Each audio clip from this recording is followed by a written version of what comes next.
우리 한국 사람들이 좋아하는 게임 중에 가서놀이라는 게 있습니다. 일명 고스톱이라고도 하는데요. 고스톱은 알고 보면 굉장히 영적인 게임입니다. 왜냐하면 우리 인간은 가야 할 때는 가야 하고 서야 할 때는 설 줄 아는 지혜가 있어야 됩니다.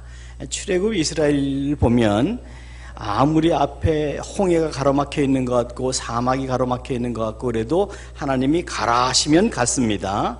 그리고 아무리 먹을 것 없고 마실 물 없어서 이제는 이곳에서 빠져나가야 한다라고 생각하는 가데스바니아라고 하는 커다란 사막 한가운데 있을 때도 불기둥과 구름기둥이 움직이지 않으면서 서라 했으면 섰습니다.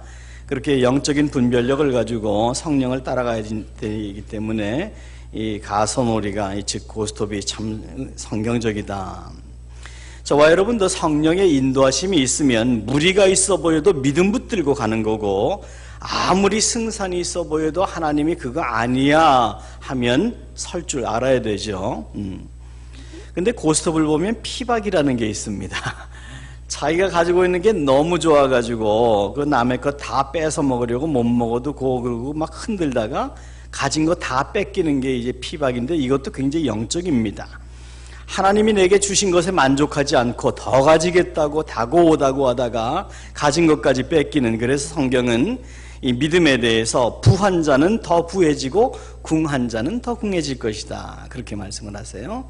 가진 것에 만족할 줄로 알라, 그렇게 말씀을 하고 계세요. 근데 이 고스톱의 진수는 역시 싹쓸이일 겁니다. 예, 가지고 있는 배가 너무 좋아서 남의 것까지 싹 쓸어오는 것을 싹쓸이라고 하는데, 오늘 우리가 읽은 본문 노아의 홍수가 즉 하나님의 싹쓸이입니다. 하나님이 이 세상을 싹 쓸어버리셨습니다. 노아의 홍수입니다. 이제까지 우리는 창세기 강해를 통해서 가인과 아벨이, 이제 가인이 아벨을 살해한 이후로 이 땅에 사람들이 번성했을 때에 가인의 후손들이, 즉 세상 문화를 가진 감성적인, 감각적인, 원초적인 문화를 가진 사람들이 아벨을 대신해서 하나님께서 아담과 하와에게 주신 아들 셋의 자손들의 경건한 문화와 혼합하기 시작했을 때에 비윤리적인 사회에 사는 윤리적인 인간은 윤리성을 간직하지 못하고 그 비윤리적인 사회와 평준화되어야만 사회적으로 살아남기 때문에 결국 윤리적인 사람은 비윤리적인 사회에 평준화되어서 하향 곡선을 이제 하향 평준화될 수밖에 없다라는 말씀을 드린 적이 있는데, 이 셋의 자손들이 그렇게 된 거죠. 그래서 그들은 경건한 삶의 패턴을 신앙 양심과 함께 버리고 그와 더불어서 세상은 홍수로 멸망하게 되었습니다. 마치 의인 10사람이 없어서 소돔과 고모라가 멸망했던 것처럼 이 땅에 경건한 셋의 백성이 마지막 그루터기로서의 자리를 저버렸을 때에 하나님은 이 땅을 더 이상 남겨두실 이유를 찾지 못하시고, 마치 우리가 컴퓨터를 리셋, 초기화하는 것처럼 하나님은 그분이 지으신 천지를 리셋, 초기화 하시겠다고 결심을 하시게 되었습니다. 아벨의 피제사만 드리면서 소박한 생활에 만족하던 셋의 후손이 맨날 노래하고 춤추고 감각적인 문화 가운데 살던 그런 가인의 후손과 무엇이 옳고 그른 것인지를 판단하기도 전에 합해버렸을 때에 하나님의 진노가 이 땅에 임했습니다. 근데 사람의 딸들만 죽은 게 아니라 하나님의 아들들도 죽었습니다. 즉 가인의 후손들만 멸망당한 게 아니라 셋의 후손들도 똑같이 멸망당했습니다. 근데 사람만 멸망당한 게 아니라 저주는 동물들에게도 임했습니다. 물고기를 제외한 모든 동물이, 숨쉬는 모든 동물이 노아의 방주에 들어가지 않은 동물들은 다 죽었다. 왜 그렇습니까? 짐승들이 무슨 죄가 있다고 하나님께서 이 땅의 모든 생물들을 다 죽이신 것입니까? 그 이유는 이 땅의 모든 생물들은 하나님의 형상을 따라 지음받은 인간이 이 땅에 존재할 때만 이유가 있기 때문입니다. 예를 들어서 여러분이 뭐 그런 일이 절대로 없어야 되겠죠. 그렇지만 여러분이 아이가 있는데 아이가 너무 사랑스럽습니다. 그렇죠? 그래서 아이를 위해서 방을 가꾸었습니다. 예쁜 여자아이라고 얘기를 합시다. 예쁜 인형도 갖다 놓고 침대도 사다 놓고 예쁜 옷들도 잔뜩 사서 방을 가득 채웠습니다. 그런데 아이를 하나님이 데려가셨다고 합시다. 그 모든 아이를 위한 것들이 무슨 의미가 있습니까? 오히려 가슴만 더 아프게 하겠죠. 볼 때마다 하나님이 이 세상을 보실 때 바로 그러했습니다. 하나님의 사람들이 이 세상에 남아있지 않을 때 하나님은 이 세상이 하나님 보시기에 좋았더라라고 천지 창조시에 말씀하신 좋은 세상이 아니라 하나님의 마음을 오히려 아프게 하는 것들이었습니다. 그래서 하나님은 이 세상을 초기화하셨습니다. 생육하고 번성하라, 땅에 충만하라, 인간을 축복하신 하나님은 홍수로 인해서 인간이 모두 멸망당할 때 이 땅에 주셨던, 인간에게 주셨던 이 선물인 이 땅의 모든 것들이 더 이상 의미가 없었기 때문입니다. 하나님은 그만큼 인간을 사랑하셨습니다. 하나님은 천지를 지으면서도, 산천조목 동물을 지으면서도 하나님 보시기에 좋았더라 그랬습니다.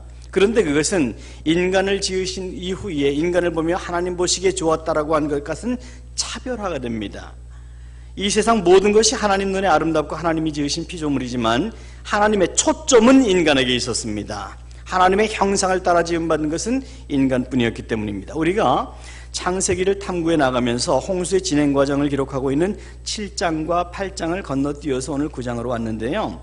7장과 8장을 한마디로 얘기해 보면 주야로 40일 동안 전 세계적으로 폭우가 내렸다. 그래서 온 세계가 땅이 다 바다에 물에 잠기게 되었다. 이제 그런 얘기입니다.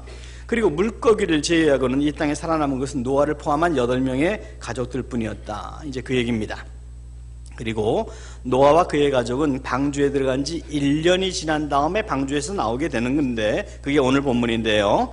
방주에서 나온 노아가 맨 먼저 했던 일이 무엇인가? 이 부분이 우리가 오늘 생각해 보고자 하는 부분이고 이 부분이 우리에게 커다란 도전과 충격을 가져다 주는 것입니다.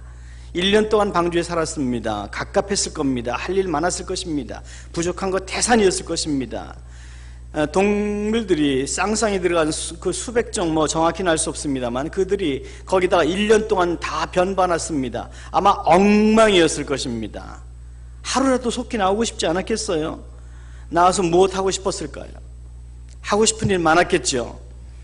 그런데 노아가 제일 먼저 한 일은 하나님께 제사를 드렸다, 예배를 드렸다라고 했습니다. 아담과 하와의 범죄 이후로 이 땅에는 가시덤불과 엉겅퀴가 나오기 시작했습니다. 그렇지만 노아의 홍수 이전만 하더라도 이 땅은 그나마 살만한 땅이었습니다. 완벽한 지상층이 온실 효과로 말미암아 이루어질 수 있었고 이 땅의 동물들은 그때까지만 해도 육식을 하지 않았습니다. 식물만 먹었어도 이 땅의 동물들은 모든 자기들이 필요한 영양소를 공급할 수 있었습니다.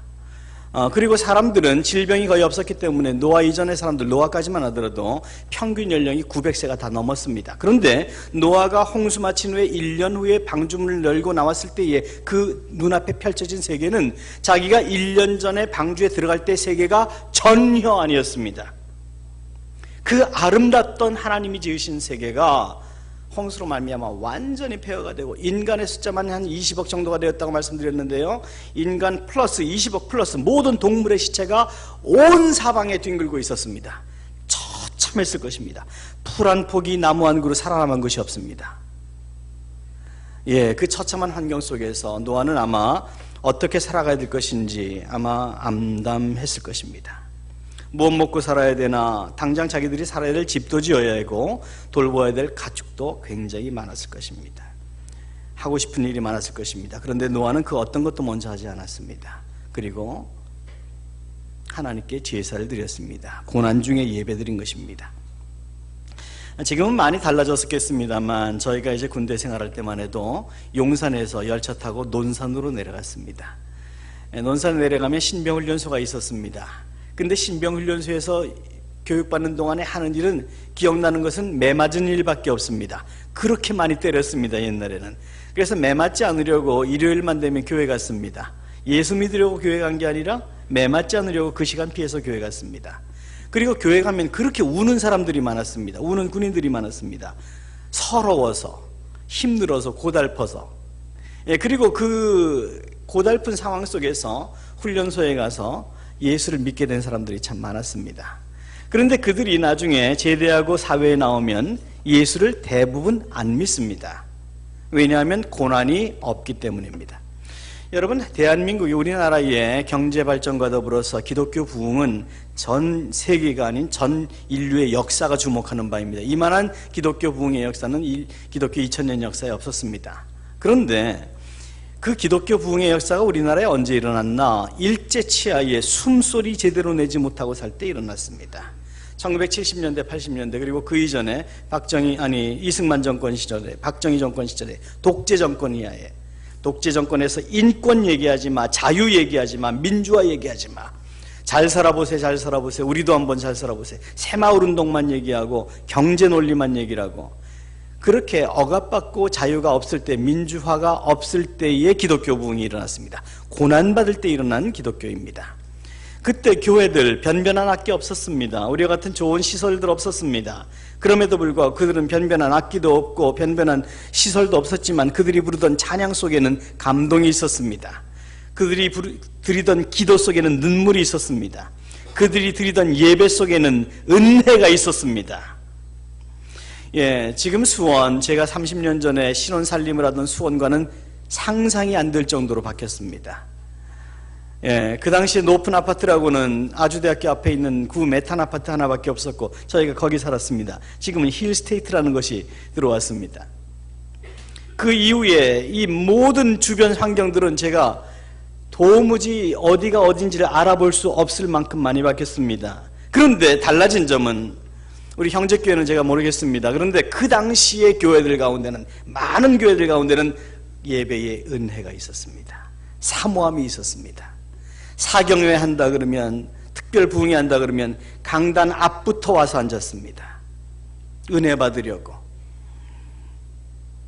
그런데 30년이 지난 지금, 그렇게 긴 세월도 아닌데 우리는 그로부터 너무 멀리 떨어져 있습니다. 은혜로부터 너무 멀리 떨어져 있습니다. 자, 그렇다면 고난 가운데 예수 믿을 수 있고 고난 가운데 은혜 받을 수 있다면 우리는 너무 억울한 인생 사는 것 아닌가? 하나님이 주시는 축복 받아서 이 세상 사는 거 절대로 나쁠 것 없습니다. 돈 버는 거 나쁠 것 전혀 없습니다. 건강한 거 나쁠 것 전혀 없습니다. 명예, 권력 나쁠 것 전혀 없습니다. 문제는 그것 가지고 하나님 주신 것이니 하나님께 영광을 돌려야 합니다. 주시면 주신 은혜와 물질과 건강 가지고 하나님으로부터 도망가는 것이 아니라 하나님을 향해서 도망가야 합니다. 어려움이 있을 때 금식하고 기도할 것이 아니라, 죽을 병 걸렸을 때 살려달라고 매달릴 게 아니라, 내게 축복 주셨을 때, 은혜 주셨을 때, 내 아이들이 잘 나갈 때, 내가 기대치 않았던 물질이 생겼을 때, 승진이 왔을 때 기도하며 금식하며 받을 자격 없는 나를 왜 이렇게 축복해 주십니까? 이것으로 내가 하나님의 영광 돌리게 내 마음을 붙들어 주세요라고 금식할 줄 알아야 합니다. 그러면 하나님은 우리에게 주신 은혜보다 더 큰 은혜로 우리를 통해서 하나님의 영광을 드러내실 거예요. 세계 기독교 선교센터라는 단체가 있는데 조사한 바에 의하면 지난 50년 동안에 세계의 기독교는 47%가 성장했다고 했습니다. 야, 47% 성장, 그나마 잘했다 생각하지만 축하할 일이 아닌 이유가 두 가지가 있습니다. 첫째는 그 47%의 50년 동안의 성장은 한국이나 미국이나 유럽 같은 기독교 국가들이 아니에요. 중국이나 구소련이나 어떤 그런 공산권 국가이거나 회교권 국가이거나 이란 같은 나라들, 아프리카에 있는 국가들, 이런 어떤 힘들고 고난 가운데 있는 국가에서 상승한 기독교 성장률이 그나마 마이너스 성장을 하고 있는 한국이나 미국이나 유럽의 마이너스 성장률을 상쇄했기 때문에 그나마 47% 성장한 거예요. 그래서 기뻐할 일이 아니에요. 두 번째, 기뻐할 일이 아니는 이유는 기독교가 지난 50년 동안에 47% 성장하는 동안에 이슬람교는, 회교는 500%를 성장을 했어요. 그러니 이게 비대칭 전략인 겁니다. 얘기가 안 돼요. 그들이 그만큼 했으면 우리도 그만큼 해야 되잖아요. 근데 이 얘기가 안 되는 거예요.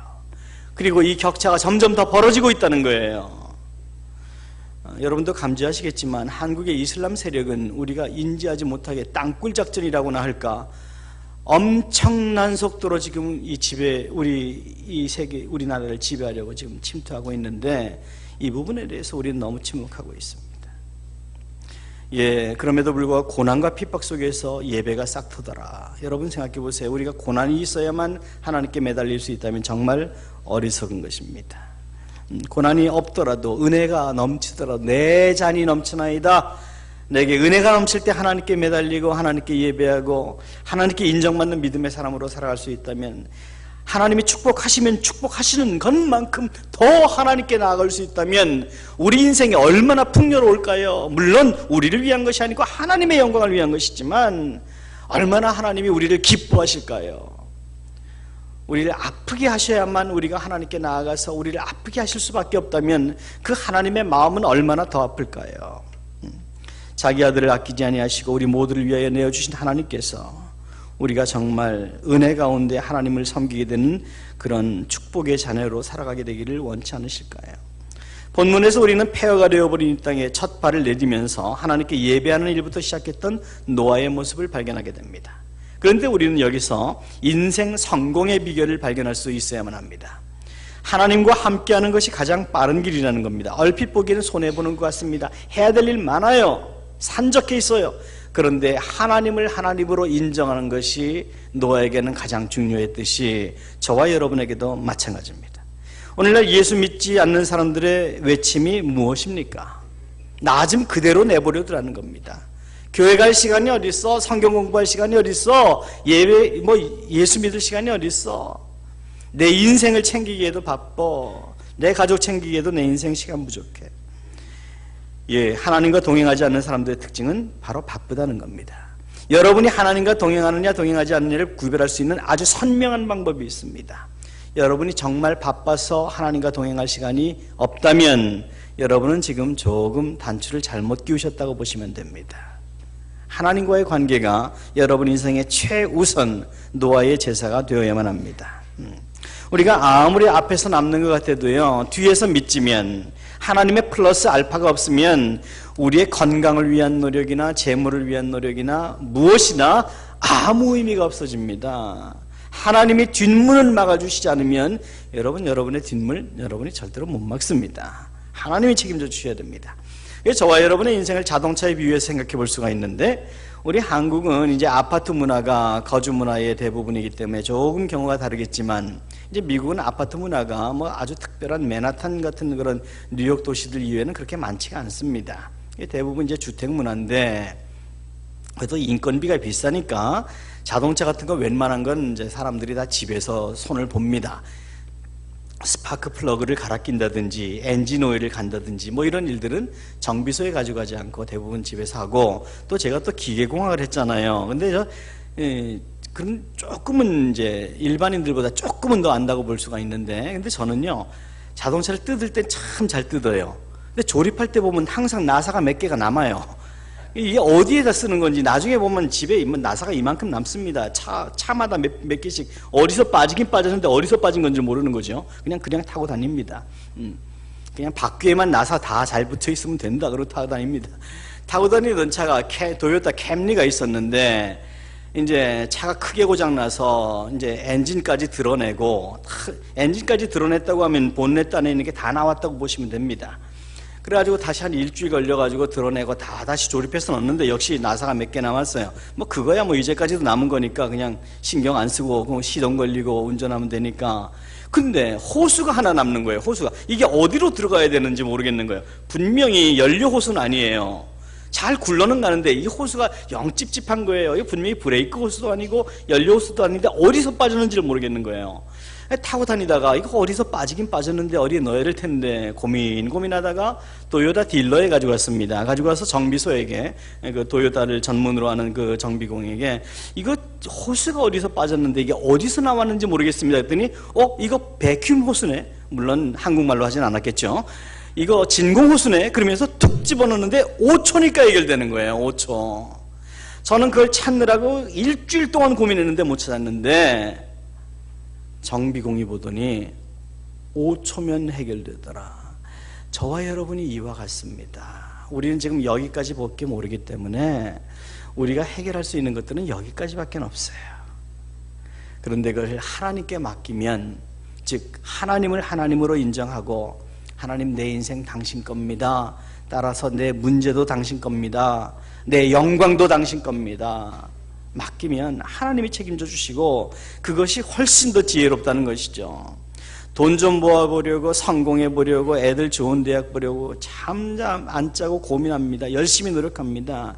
근데 기대하는 것처럼 되지 않았다는 것은 우리가 이제까지 인생을 통해서 분명히 증명이 되었습니다.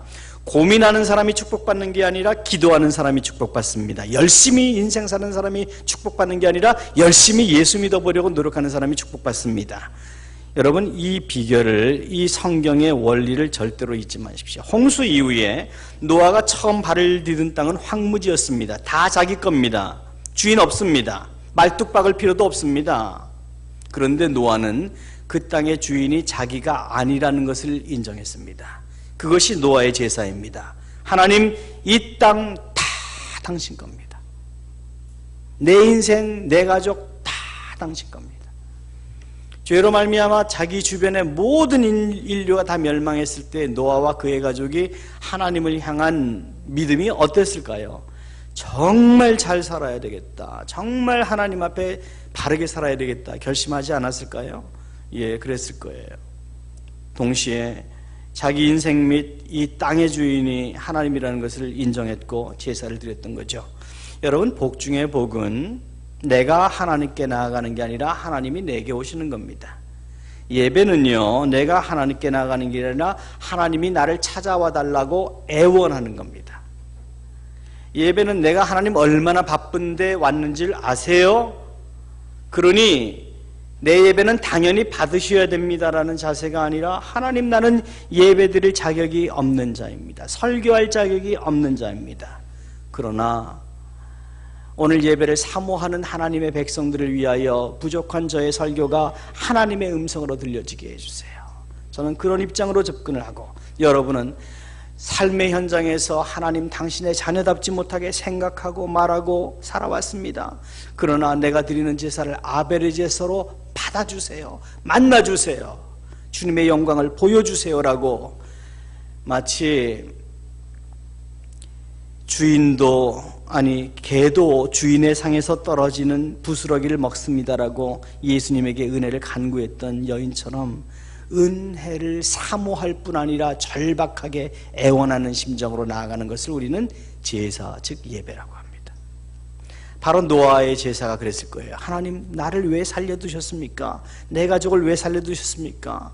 이 참담한 이 죽음의 환경을 보면 나도 사실 저 중에 하나가 되어야 되는데 나를 왜 살려두셨나요? 제대로 살겠습니다. 하나님의 하나님됨을 인정하고 자기의 죄인됨을 인정한 예배. 하나님은 그 노아의 제사를 기쁘게 받았습니다. 노아를 만나 주셨습니다.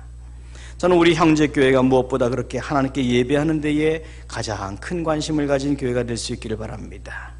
예배 시간만큼은 온전히 하나님께 몰두해야 합니다. 저는 여러분이 예배 시간 가운데 예배에 들어선 순간부터 절대로 주보를 보거나 무슨 다른 일을 하지 않으시기를 바랍니다. 그건 하나님을 욕되게 하는 겁니다. 사실 저와 여러분의 예배는 예배를 드리기 위해서 여러분이 아침에 일어나서 샤워를 하시거나 준비를 하시거나 예배당을 향하는 그 순간부터 시작되는 겁니다. 여러분의 휴가를 생각해 보십시다. 휴가는 휴가지에 도착했을 때부터 시작되는 게 아니라 휴가를 준비하고 스케줄링하고 비행기 부킹하고 자동차를 타고 하면 어디로 갈 것인가 예약하고 바로 그 순간부터 여러분의 휴가가 시작되는 것 아닙니까? 만약에 휴가가 휴가지에 딱 도착해서 휴가지를 딱 떠나는 순간에 시작과 종점이 있다고 생각하는 사람은 절반을 잃어버린 휴가를 하는 거 아니겠습니까? 저와 여러분의 예배도 마찬가지입니다. 예배를 드리러 출발하는 그 발걸음부터 우리의 예배는 시작되는 겁니다. 그리고 돌아가면서 예배를 마치고 돌아가면서 그 예배에서 받은 하나님과의 만남을 내 마음속에 허밍으로 읊조리며 어떻게 내 삶으로 살아낼 것인가를 결단하며 주님의 도우심을 구하며 거기까지 우리의 예배가 이어지는 것이죠. 바로 예배 시작하겠습니다. 축도 마치고 예배 끝났습니다. 이게 예배의 전부가 아니라는 것이죠. 그렇게 예배만큼은 우리가 완전히 하나님께 몰두해야 됩니다. 왜냐하면 우리가 세상에 돌아가면 우리에게 주어진 삶의 사역이 참 많습니다. 하나님께 몰두할 만한 시간을 주지 않습니다. 여러분, 수술하는 의사가 수술을 하는데 몰두해야지 오 주여 그러고 있으면 되겠습니까? 불 끄는 소방관이 불 끄는데 몰두해야지 주여 나를 용서하소 이거 되겠습니까? 우리의 삶에는 우리가 담당해야 될 만한 삶의 무게가 있습니다. 그런데 이런 예배 시간 이외에는 여러분이 하나님께 그렇게 몰두할 수 있는 기회가 많지 않을 것이다 하는 것입니다. 몰두해야 합니다. 땅끝까지 가서 복음을 전하라는 복음 증거의 사명 때문에 그리스도인의 존재 가치가 있는 것이라고 생각할 수도 있는데 반드시 그렇지만은 않은 게, 효과적인 복음 증거는 나 자신이 먼저 예배자가 되지 않으면 안 됩니다. 땅끝까지 가서 잃어버린 영혼들을 찾아오라고 하신 하나님의 목적이 무엇입니까? 찾아와서 그들도 너처럼 예배자가 되게 하라는 것입니다. 하나님을 예배하게 하라는 것입니다. 그런데 내가 예배자가 아니면서 누구를 예배자를 만들겠다는 거예요. 내가 예배자가 아니면서 어떻게 예배자의 모습을 보여주겠어요? 내 가족에게, 이웃에게. 안 되는 거죠. 예, 내가 먼저 예배자가 되어야만 합니다. 여러분, 예루살렘 교회의 폭발적인 성장, 예루살렘 교회는 불과 한두 달도 안 된 사이에 2만 명 이상의 초대형 교회가 되었던 교회입니다. 근데 그 폭발적인 예루살렘 교회의 성장은 예루살렘 교인들이 돌아다니면서 열심히 전도했기 때문에 일어난 것 아닙니다. 그들이 모이기를 힘쓰며 애써 기도하고 서로 사랑을 나누고 그렇게 하나님께 예배할 때에 일어난 성장이라는 것을 꼭 기억하셔야만 합니다. 하나님께서 우리를 부르신 목적을 바울은 에베소서 1장 11절과 12절에서 이렇게 기록을 했습니다. 우리가 이 부분을 한 음성으로 함께 읽습니다. 시작.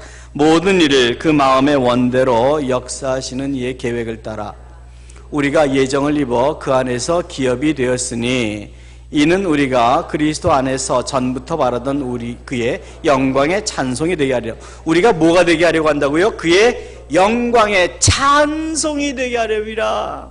우리 자신이 하나님의 영광의 찬송이 되고 우리를 보는 이들이 저 사람을 보니 참 좋다, 저 사람이 저 상황 속에서 어떻게 하나님을 찬양하나. 여러분, 우리의 하나님을 향한 영광의 찬송은 우리가 잘 나갈 때, 웰빙 할 때만 이루어지는 것은 아니라는 것을 꼭 기억하십시오. 우리가 처절하게 힘들 때에 이 노아처럼 정말 참담하고 암담한 현실 앞에서 하나님을 찬양할 때, 내 삶의 무게가 너무 무겁고 남들이 가지지 않은 십자가가 내게는 겹겹이 들려 있을 때에, 어두운 터널이 언제 끝날지도 모르는 그 상황 가운데서 두 손을 높이 들고 하나님을 찬양하는 그 찬양의 모습에 하나님은 영광과 기쁨, 은혜 우리에게 주신다 하는 것입니다. 사람들은 우리 기독교인이 믿는 믿음이 무엇인지를 확인해 보고 싶어 합니다. 정말 영광과 은혜 받으면 그것으로 하나님께 돌리는가? 고통 가운데서도 하나님을 신뢰할 수 있는가? 근데 이 두 가지가 다 문제라는 거예요. 은혜와 축복을 주시면 하나님으로부터 멀어지고, 고통 중에서는 하나님께 불평한다면 너희들이 믿는 하나님은 어디 있는가? 나도 그 정도의 믿음이라면 원치 않겠다. 예, 저와 여러분을 통해서 영광의 찬송이 되기를 원하시는 하나님, 여러분의 풍요와 여러분의 궁핍과 상관없이 영광 받으셔야 마땅한 하나님이십니다. 과연 그러면 어떻게 사는 것이 하나님께 영광을 돌리는 것인가? 그것은 도덕이나 윤리나 사역이나 선한 착한 행실을 통해서 하나님의 영광을 돌리기 이전에 먼저 그분을 인정하고 그분의 하나님 되심을 인정하고 하나님께 예배드리는 것부터 시작해야 된다. 예배하는 자가 하나님을 만나는 것이 아니라 하나님께서 예배하는 자를 찾아오십니다. 11절을 오늘 11절을 다시 보시면 아주 중요한 말씀이 있어요. 다시 한번 11절을 보십시다. 내가 너희와 언약을 세우리니 다시는 모든 생물을 홍수로 멸하지 아니할 것이라. 땅을 멸할 홍수가 다시 있지 아니하리라 그랬어요. 그 뒤에 이제 무지개 언약도 나오고 그러는데 시간 관계상 앞부분만 읽었습니다만, 여러분 이 부분을 보면 참 이상합니다. 이게 지금 하나님께서 노아에게 언약한 거예요. 새끼손가락 건 거예요. 나 다시는 홍수로 인생들을, 세계를 멸하지 않겠다 약속하셨어요. 근데 약속이라는 것은 쌍방적인 겁니다. 언약, 커버넌트, 상방적인 겁니다. 이제 명령이 아니라 언약이잖아요. 약속한다 그랬잖아요. 근데 여기에는 하나님의 약속은 있지만 인간 측의 의무 조항이 없어요. 나는 홍수로 멸하지 않겠다, 그러니 너희는 이렇게 살지 말아라, 이런 얘기가 없이 나는 다시는 너희를 홍수로 멸하지 않겠다라고 하나님의 일방적인 언약만 있어요. 우리는 이것을 하나님의 위탁이라고 합니다. 이것이 바로 노아의 홍수의 특이사항입니다. 다른 대부분의 언약은 쌍방이에요. 이렇게 해라, 축복한다, 저렇게 하면 야단 맞는다, 이런 상호간에 그런 어떤 이행조항이 있는데, 노아의 홍수에서는 일방적인 하나님의 위탁조항밖에 없어요. 이유가 무엇인가? 하나님이 태초에 인간을 창조하시고 사랑했던 그 사랑을 다시 노아 시대부터 회복시키기를 원했던 거예요. 하나님은 노아에게 홍수 이후의 땅을 완전히 위탁하셨습니다. 앞으로 내가 어떤 모습으로 살 것인지에 대해서는 너 스스로 결정해라. 그런데 나는 홍수 같은 이런 비극은 다시들 너에게는 주지 않겠다. 홍수 이후에 노아와 그의 가족들이 얼마나 두려웠겠어요. 만약에 이 말씀을 하시지 않았다면 노아는 산 꼭대기에서만 살았을 겁니다. 방주 하나 계속 지어놓고. 근데 하나님은 그에게 약속하십니다. 다시는 이런 홍수가 없을 것이다. 왜 하나님께서 그런 일방적인 약속을 하신 것입니까? 그건 인간을 향한 일방적인 하나님의 사랑, 그리고 그 사랑에 근거한 신뢰 때문에 그렇습니다. 사랑하면 여러분 꼭 기억해 주시기 바랍니다. 여러분이 누군가를 사랑하면 그 사람을 믿습니다. 그 사람이 믿지 못할 행동을 해도 사랑하면 믿습니다. 하나님이 이제까지 노아 홍수 이전에 사람에게 많이 상처받으셨습니다. 그런데도 믿지 않아야 당연할 하나님이 사랑 때문에 인간을 믿어주시기로 한 겁니다. 그래서 이 땅을 노아와 그의 가족에게 완전히 맡기셨습니다. 사랑 때문에. 우리가 읽지는 않겠습니다만 마태복음 25장을 보면 우리가 잘 아는 달란트 비유가 나옵니다. 어떤 큰 부자 주인이 먼 나라로 장기 출장을 가면서 3명의 종에게 1달란트, 2달란트, 5달란트를 맡겼습니다. 우리가 잘 아는 말씀이라서 익숙하게 알고 있습니다. 달란트라는 말씀. 그런데 이 부분을 잘 보면요, 이 달란트라고 하는 단어를 예수님이 사용하신 게 참 이례적이라는 생각이 들어요. 예수님의 설교, 예수님의 말씀을 보면 복음서에 기록되어 있는 예수님의 말씀에 사용된 언어나 문장은 굉장히 평민적입니다. 갈릴리 출신 사람들의 수준에 딱 맞는 얘기입니다. 뭐 높은 문법이나 단어 같은 거 사용하신 적이 없어요. 그냥 일반 시장 사람들이 알아듣기 쉬운 언어로 말씀하셨습니다. 그런데 이 달란트 비유에서 나오는 달란트는 일반인들이 평생 한 번도 얘기하지 않는 단위의 화폐 단위입니다. 보통 헬라 문화의 달란트와 예수님 시대, 신약 시대의 달란트는 중량을 의미하거든요. 중량을 의미하는데 이 중량 단위가 완전히 달라져요. 달라져서 헬라 시대의 중량 단위는 뭐 한 25kg 정도. 이게 여기서 금 1달란트, 은 1달란트 이렇게 금이나 은이 나오는데 마태복음 25장에 나오는 예화는 금 1달란트라고 했습니다. 금 1달란트, 2달란트, 5달란트. 근데 예수님 시대의 금 1달란트의 무게는 58.9kg입니다. 그러니까 제 몸무게 정도예요. 금덩어리, 순금으로 제 몸무게 정도가 금 1달란트입니다. 그래서 금 5달란트라고 하면 279kg입니다. 금 279kg. 그런데 제가 이거 설교 준비하면서 어저께 금값을 알아봤더니 순금 1kg에 현재 시가로 5천만 원 정도 됩니다. 그래서 순금 279kg, 5달란트의 무게를 달아서 생각을 해보니까 한 150억 원 정도가 됩니다. 그런데 주인이 가면서 150억 원을 맡긴 거예요. 위탁증서 하나도 안 써놓고 나 너 믿는다, 이거 가지고 장을 장사해봐. 근데 여러분 기억해야 될 점이 또 하나가 있어요. 지금 이 시대의 150억 원의 화폐 가치와 제가 30년 전에 수원에 살 때의 150억 원의 화폐 가치는 얘기가 안 되게 다릅니다. 그 당시 저희가 살던 메탄동 구아파트 뭐 18평인가 1,500만 원인가 그랬습니다. 매매 가격이 상대가 되지 않습니다. 자, 그러면 지금 150억 원의 화폐 가치와 예수님 당시 2000년 전의 화폐 가치는 얼만큼의 차이가 있을까요? 상상을 할 수가 없는 금액입니다. 그러면 예수님이 그 갈릴리 지방의 어부들, 제자들, 달란트라는 단어조차 평생 사용할 이유가 없는 제자들에게 왜 달란트라는 비유로 말씀을 하셨을까요? 그것은 바로 그들이, 그리고 저와 여러분의 인생, 여기서 물론 그 주인은 하나님 아버지를 의미하고 종은 예수님의 제자들, 그리고 우리를 의미하고 달란트는 그들의 생명, 우리의 생명을 의미합니다. 그리고 그 달란트가 그렇게 화폐 가치로 매기지 못할 만큼 고귀한 이유는 예수께서 십자가에 그 고귀한 생명으로 죽으시고 그 피값으로 우리를 사셨기 때문에, 우리는 예수의 피와 맞바꾼 존재이기 때문에, 예수님 짤이기 때문에, 이 시계는 뭐 한 100불짜리, 반지는 50불짜리라면 저와 여러분은 예수님 짤이기 때문에 이게 가격으로 매길 수 없는 가치가 있기 때문에 달란트를 사용하신 거예요. 그리고 주인은 그것을 완전히 위탁하셨어요. 맡기셨어요. 노아에게도 마찬가지였어요. 전 세계를 맡기셨어요. 믿고 맡기신 것입니다. 요한일서 4장 16절 우리가 한번 한 음성으로 읽도록 하겠습니다. 시작. 하나님이 우리를 사랑하시는 사랑을 우리가 알고 믿었노니 하나님은 사랑이시라.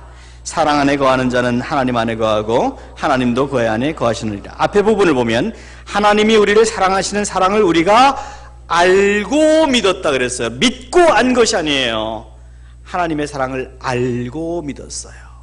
사랑을 먼저 받고 하나님을 믿게 되었어요.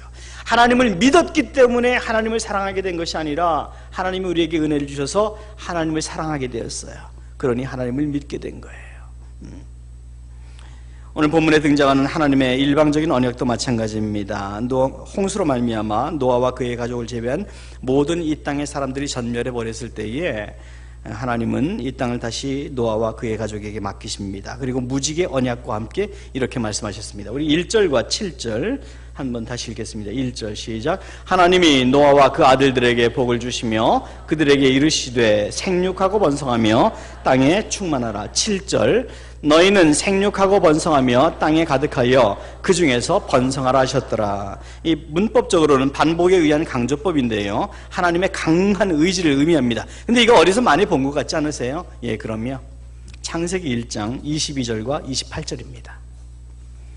다섯째 날에 생물을, 동물과 새들을 지으시고 생육하고 번성하라 말씀하시고, 여섯째 날에 인간을 지으시고 생육하고 번성하라 말씀하시고, 즉 천지 창조에 말씀하셨던 하나님의 축복을 똑같이 다시 노아에게 말씀해 주신 거예요. 그런데 창세기 1장에 기록된 하나님의 축복과 지금 이 노아에게 주시는 하나님의 축복 사이에는 커다란 배경적인 차이가 있음을 우리가 꼭 인지해야만 합니다. 그것은 바로 창세기 1장에서 축복하실 때는 하와도 지으시기 전이에요. 즉 죄가 이 세상에 들어오기 전입니다. 죄가 이 세상에 들어오기 전에 하나님이 지으신 완벽한 피조물을 향해서 하나님은 생육하고 번성하고 땅에 충만하라 말씀하셨어요. 그런데 지금 노아가 홍수 이후에 예배를 드리고 있는 이 시점은 이미 노아와 그의 가족을 포함한 모든 이 세상이 죄로 완전히 덮여 있었던 시대예요. 그런데 하나님은 그럼에도 불구하고 생육하고 번성하고 땅에 충만하라 말씀하십니다. 초점이 무엇입니까? 예배 드릴 때에, 노아가 예배 드릴 때에 하나님은 이제까지의 모든 죄를 동이 서에서 먼 것처럼 잊어버리셨습니다. 그리고 태초에 주셨던 창조의 축복의 약속을 다시 주신 거예요. 저와 여러분에게 동일하게 해당된다는 것을 잊지 마십시오. 우리가 죄져요. 하나님의 자리로 온전치 못하게 살아가요. 그럼에도 불구하고 우리가 신령과 진정으로 하나님, 나 정말 그렇게 살고 싶지 않습니다, 나를 도와주세요, 이번 한 주간 정말 실수하고 싶지 않습니다, 내 의지로는 되지 않는다는 것이 이제까지 인생을 통해서 경험되었습니다, 깨끗하게 살고 싶습니다, 깨끗하게 생각하고 싶습니다, 하나님 당신 앞에 인정받고 싶습니다라고 기도할 때 우리의 죄가 주홍같이 붉을지라도 흰 눈같이 되고 산처럼 무거울지라도 솜털같이 가볍게 하시겠다고 주님은 약속하고 계시는 거예요. 누가 은혜를 받습니까?